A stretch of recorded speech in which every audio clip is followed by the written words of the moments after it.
Hello everyone, কি অবস্থা সবার? আশা করি সবাই অনেক ভালো আছো। আমিও অনেক ভালো আছি। তোমাদের সকলকে আমার নতুন আরেকটি ব্লগে স্বাগতম। আজকে আমরা কথা বলবো হ্যালোউইন নিয়ে। আমরা জানবো হ্যালোউইন আসলে কি, আর কেন পৃথিবীতে অনেক দেশেই এই দিনটি ধুমধাম করে পালন করা হয়। হ্যালোউইন শব্দটি এসেছে দ্য হ্যালোজ ইভ থেকে, অর্থাৎ সকল সাধুর আগের রাত। প্রতি বছর 31 অক্টোবর হ্যালোউইন উদযাপন করা হয়। এই উৎসবের মূল ইতিহাস প্রায় 2000 বছর আগের। প্রাচীন ক্যাথলিক জাতির স্যামহাইন নামের এক উৎসব থেকে এর সূচনা। তাদের বিশ্বাস ছিল বছরের এই দিনটিতে জীবিত ও মৃত জগতের সীমারেখা মুছে যায়, আর আত্মারা পৃথিবীতে ফিরে আসে।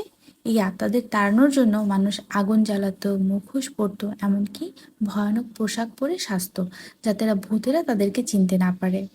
তবে পরবর্তীতে খ্রিস্টান ধর্মে যোগ হয় দ্য সেইন্ট ডে বা সকল সাধুর দিবস।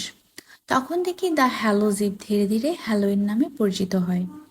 তার মানে হ্যালোইন কিন্তু প্রাচীন ক্যাথলিকদের একটা উৎসব ছিল, যেটার নাম ছিল স্যামহেইন। তাছাড়া এশিয়ান কান্ট্রির সনাতন ধর্মাবলম্বীদের মধ্যে কিন্তু ভূত চতুর্দশী পালনের প্রথা রয়েছে, যা কিনা অনেকটাই হ্যালোইনের সাথে মিল খুঁজে পাওয়া যায়। তবে ধর্ম বর্ণ বিশেষে কিছু তো চেঞ্জ থাকবেই। তবে এই প্রথা চলে আসছে প্রায় 2000-এরও বছরের বেশি সময় ধরে। আজকের দিনে এসে হ্যালোইন কিন্তু শুধুমাত্র ভয় নয়, এটা আনন্দ, সাজগোজ, মিষ্টি ভাগাভাগি উৎসবের একটা দিন। পাশ্চাত্য দেশে না একটা রীতি আছে, মানে বাচ্চারা গিয়ে দরজায় নক করবে, বলবে ট্রিক অর ট্রিট, মানে মিষ্টি দাও, না হলে তোমাকে দুষ্টামি করে ভয় দেখাবো। তাদের কালচার দেখা যায় মানুষ বিভিন্ন ধরনের পোশাক পরে, কেউ ভূত সাজে, ভ্যাম্পায়ার, ডাইনি, আবার কেউ কেউ তাদের প্রিয় কার্টুনের চরিত্র দিয়ে নিজেদেরকে সাজায়।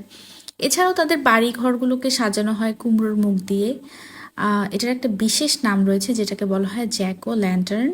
এটা তাদের একটা কালচার বলা যায়। হ্যালোইন কিন্তু এখন শুধুমাত্র পাশ্চাত্য দেশের উৎসব নয়, বিশ্বজুড়ে এটি আনন্দ ও সৃজনশীলতার একটি প্রতীক।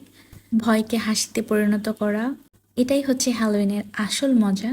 এতদিন যারা হ্যালোইন সম্পর্কে তেমন একটা জানতে না, তো আজকে যারা আমার ভিডিওটা দেখেছো তারা আশা করি হ্যালোইন সম্পর্কে একটা ধারণা পেয়েছো। আর এই ছিল আমার হ্যালোইন লুক। তোমাদের কাছে কেমন লেগেছে অবশ্যই জানিও। আজকে এই পর্যন্তই, টাটা।